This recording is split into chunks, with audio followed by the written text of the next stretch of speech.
In 2 Corinthians chapter 4, verses 8 and 9, Paul says, "We are afflicted in every way, but we're not crushed. We're perplexed, but we're not driven to despair. We're persecuted, but we're not forsaken. We're struck down, but we're not destroyed." Each of these 4 phrases has 2 parts. In the first part, Paul talks about an external circumstance, not of his choosing, that he's experiencing, being afflicted, perplexed, persecuted, or struck down. And in the second part of the phrase, he talks about how in God he can avoid the natural consequence and rise above that. He's not crushed. He's not driven to despair. He's not forsaken. And he's not destroyed. At the moment, we're living with external circumstances, not of our choosing, that have been imposed upon us. We have the coronavirus epidemic. We have government regulations determining what we can and can't do in order to stay safe and to protect others from ourselves. And we have the regulations that are coming out from the Church of England, which we as a church have decided to adopt and to follow. All of these things placed restrictions on us. We have, of course, our trusty face masks that we're now all quite used to. But we also have the one that says that we as a congregation are not allowed to all sing. I want to explore today about how we can be like Paul and rise above these restrictions, and how we can embrace something and avoid the natural consequences of our worship being less or unsatisfactory. I want to illustrate this by 2 short stories from the Bible. The first one is in Numbers chapter 11. The people of Israel are wandering in the wilderness. They've escaped from Egypt, but they've not yet entered into the promised land. And things start to get a bit tough, and they start to grumble. And the people start to say, "Oh, it was always better when we were back in Egypt. There we had fish, and we had melons, and we had cucumbers, and we had leeks and onions and garlic." Of course, they forgot the slave-driving Egyptians who were demanding more and more work for less and less. And so, as a consequence of that and other incidents, they lost out on the inheritance. They did not enter into the land that God had promised to them. That was left to their children. On the other hand, in Acts chapter 8, after the death of Stephen, there was an incredible persecution on the early church, and they were scattered all the way across the different countries and cities in the region. One of these was Philip, who went down to Samaria, and there he started to proclaim Jesus to the people there. And as a result, he saw a great revival. He was not looking back to the life of the church that he had left and been forced out of by the persecution, but rather he embraced the possibilities to see what God was going to do through this new circumstance. So as we think about our new styles of meeting face to face as a church, and it's fantastic, this is the first Sunday that we can do that for many, many months. But it is going to be rather different. And rather than looking back to all the things that we perhaps used to do and thinking of the garlic and cucumbers of our old ways, let's instead embrace these changes and see if we can, through being creative, we can explore and grow in God. And maybe one day we'll see this great revival like Philip did.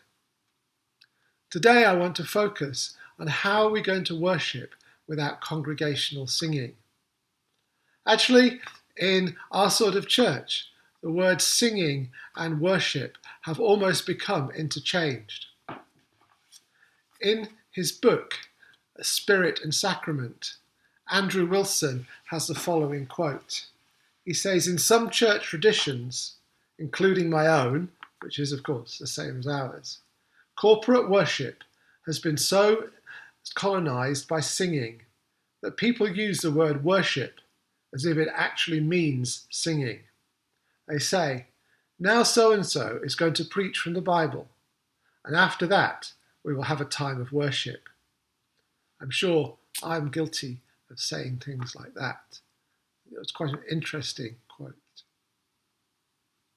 Of course, singing is worship, but worship is far, far more than just singing.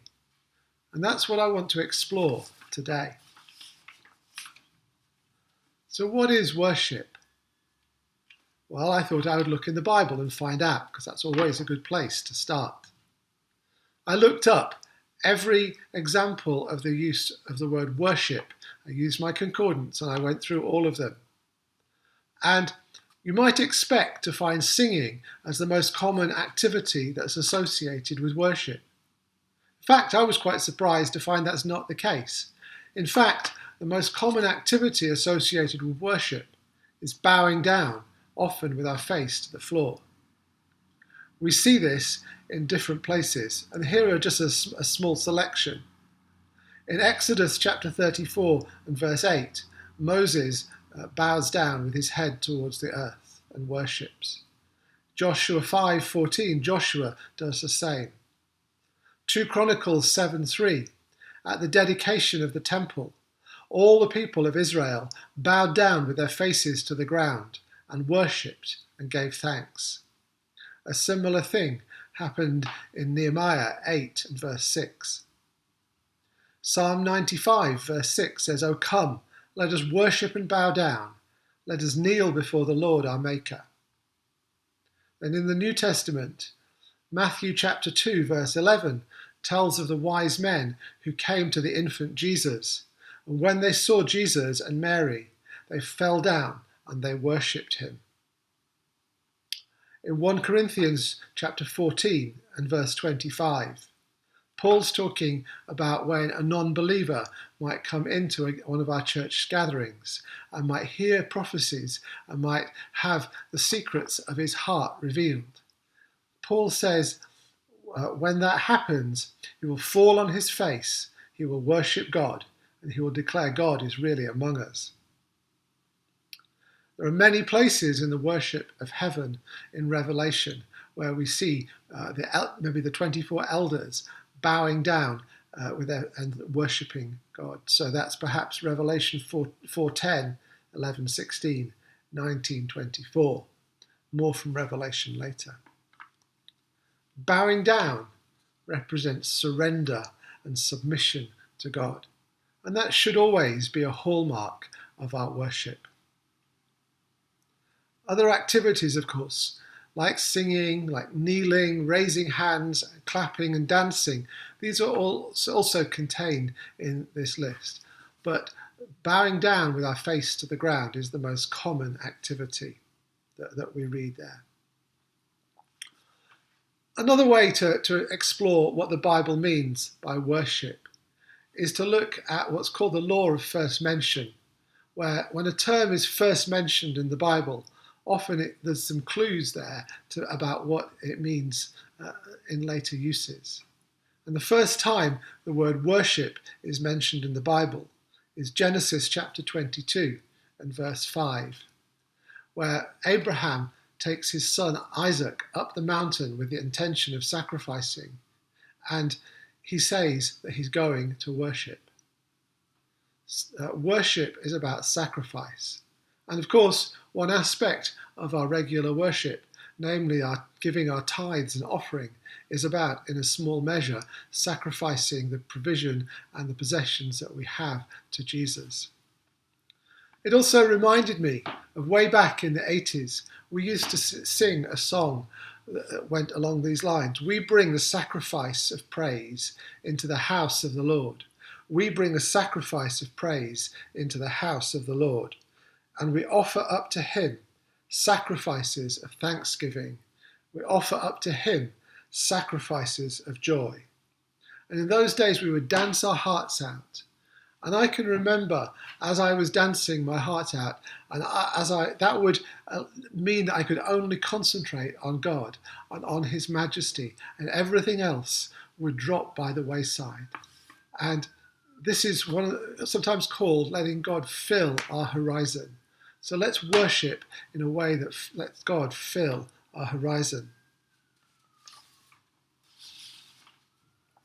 So what ways can we worship God? I'm going to take as a starting point Mark chapter 12 verse 30, where Jesus says the greatest commandment is that we shall love the Lord our God with all our heart, with all our soul, and with all our mind, and with all our strength. Jesus is saying that our love of God should take up our spirit, our emotions, our mind, and our body. And we should devote all of those aspects to loving Him. And as our worship flows out of that, then these four aspects are all areas where we can worship God, or we can express our worship for God.